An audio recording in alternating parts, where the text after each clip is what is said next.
ভিতরে হলুদ উপরে সাদা। সাদা সাদা হলুদ হলুদ, সাদা সাদা হলুদ হলুদ। আজব দুনিয়া। হ্যাঁ, এ আপা, কেমন আছো? এই তো আছি রে ভাই। তুই খাচ্ছিস না কেন? নাকি তোকে আর মুখে তুলে খাওয়াই দিতে হবে? তুমি এত ব্যস্ত হও না তো আপা, আমার পেট ভরা আছে, না খেলেও চলবে। না খেলে চলবে মানে? আচ্ছা, তোর পেট কি করে ভরা থাকে? এতটা পথ জার্নি করে আসলি। আপা তুমি তো জানো আমি খালি পেটে থাকতে পারি না, খালি পেটে থাকলে গ্যাস হয়। এই জন্য গাড়ি থেকে নেমে আগে হালকা নাস্তা করে নিছি। তুমি তো বসো, আমরা একটু গল্প করি। ভাইয়ের সাথে বসে গল্প করার মতো সুখ কি আর আমার কপালে আছে রে ভাই? সংসারে খাটাখাটনি তো সারাদিন আছেই, এর উপর আবার 2টা মেহমান আসছে। হ্যাঁ আচ্ছা, ওই যে কবির বলতেছিল এই ফিদা আর ফিদা দাদি নাকি বেড়াতে আসছে। বেড়াইতে আসে নাই রে ভাই, বেড়াইতে আসে নাই, একবারে পার্মানেন্ট থাকার বন্দোবস্ত করছে। কি বলো? হ্যাঁ, দাদি নাতনি মিলে অসহায়ত্বের যেই কাহিনী শুরু করলো তোর বোকা দুলা ভাই, সব শুনে না একেবারে সাথে সাথেই সিদ্ধান্ত নিয়ে নিল ওরা এই বাড়িতেই থাকবে। আচ্ছা আপা, তারা তো অসহায় তাই না? হ্যাঁ, সেই মামা বাড়ির আবদার নিয়েই তো এখানে আসছে। তাতে যে আমাদের খরচ বাড়তেছে সে খেয়াল কি কারোর আছে নাকি? তাহলে তো আপা আমিও মাঝে মধ্যে এসে তোমাদের খরচ বাড়ায় দেই, তাই না? আরে, তুই কিসের সাথে কি মিলাস? তুই আর ওরা কি এক নাকি? আর তুই কি এই বাড়ির পার্মানেন্ট বাসিন্দা নাকি? মাঝে মধ্যে আসিস আবার চলে যাস।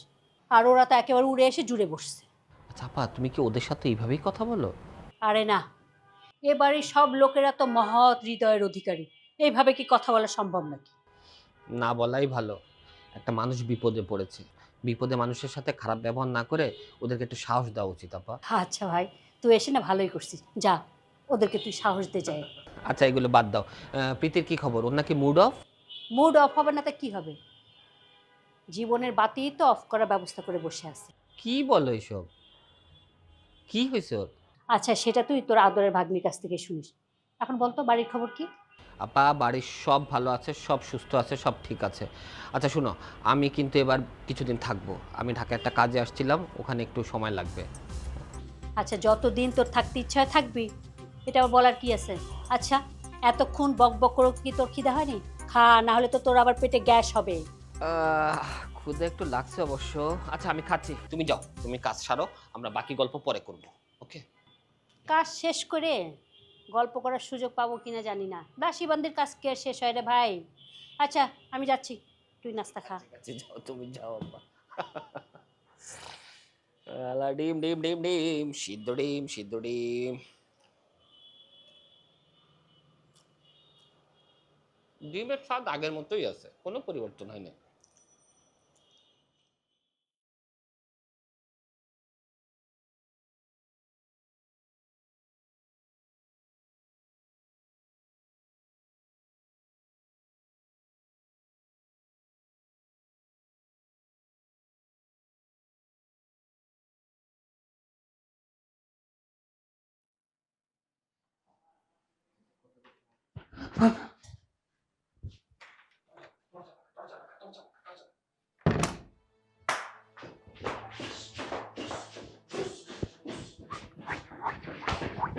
এই, ওয়েট। ও, এই যে আমি সব দিলাম, এখন যদি মরে টরে যায়।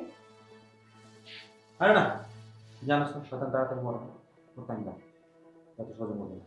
হ্যাঁ, আর কিছু কিছু পদার্থ লেজ না সোজা হয় না। ও ভয় পাইছে কি পায় নাই সেটা বোঝা যাবে না কালকে সকালে।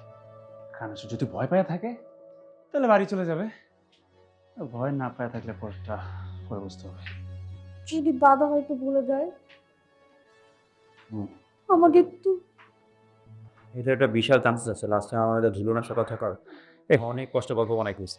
তো থাম, সবসময় তো নেগেটিভ ভাবার কিছু নেই, মাঝে মাঝে পজিটিভ ভাবতে হবে। শুন, এমনও তো হইতে পারে যদি দাদাভাই কি বলে, যদি বলে তাহলে দাদাভাই খুশিও হইতে পারে।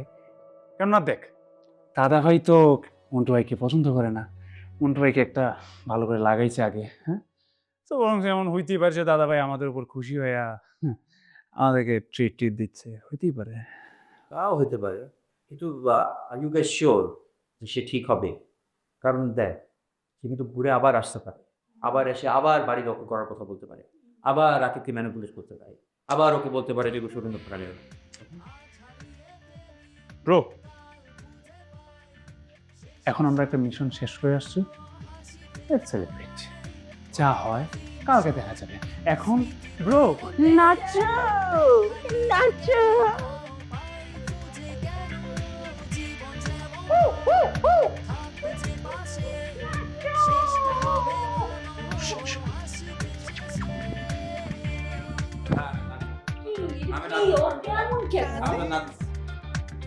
এটা আর্ট থাকে মানুষের, আর্ট থাকে। তুমি পায়ের মাঝখানে হাত দিল, এগুলো